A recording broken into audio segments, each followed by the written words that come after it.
ஓம் நமச்சிவாய. அனைவருக்கும் வணக்கம். சிலரது குடும்பத்துல கணவன் மனைவிக்குள்ள அடிக்கடி சண்டை சச்சரவுகள் ஏற்பட்டுக்கிட்டே இருக்கு. ஒரு ஃபங்ஷனுக்கு போனோங்க. போகும்போது நல்லா தான் போனோம். வரும்போது ஒரே பிரச்சனை. நீ தனியா போ, நான் தனியா போ அப்படின்னு சொல்லி பிரிஞ்சு வந்துருதாங்க வீட்டுக்கு. இது திருஷ்டி தோஷமா? அல்லது செய்வின தோஷமா? அப்படின்னு சொல்லி பலருக்கும் ஒரே குழப்பமா இருக்கு. பொதுவாக பெரியவங்கலாம் சொல்லுவாங்க, "கல்லடி பட்டாலும் கண்ணடி படக்கூடாது" அப்படின்னு சொல்லிட்டு.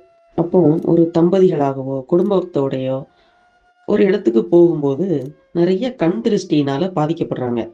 பொதுவாகவே ஒரு ஃபங்ஷனுக்கு போனாலே, நெறைய லேடீஸ் எல்லாருமே ஒண்ணு சேர்ந்துட்டு, நாங்க கார் வாங்குனோம், வீடு வாங்குனோம், வீட்டுக்கு தேவையான பொருட்கள் வாங்குனோம். அந்த மாரி ஏதாவது ஒண்ண வந்து பேசிக்கிட்டே இருப்பாங்க.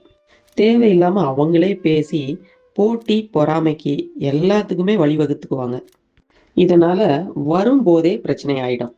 இது கண் திருஷ்டியினால ஏற்படக்கூடிய பாதிப்பு.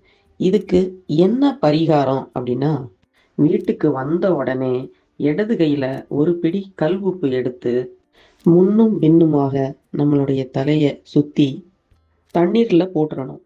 உடனே எப்பேர்ப்பட்ட கண் திருஷ்டியும் நிவர்த்தி ஆயிடும். அனைவரும் இத பயன்படுத்தி பாருங்க. நல்ல மாற்றங்கள் தெரியும். நன்றி.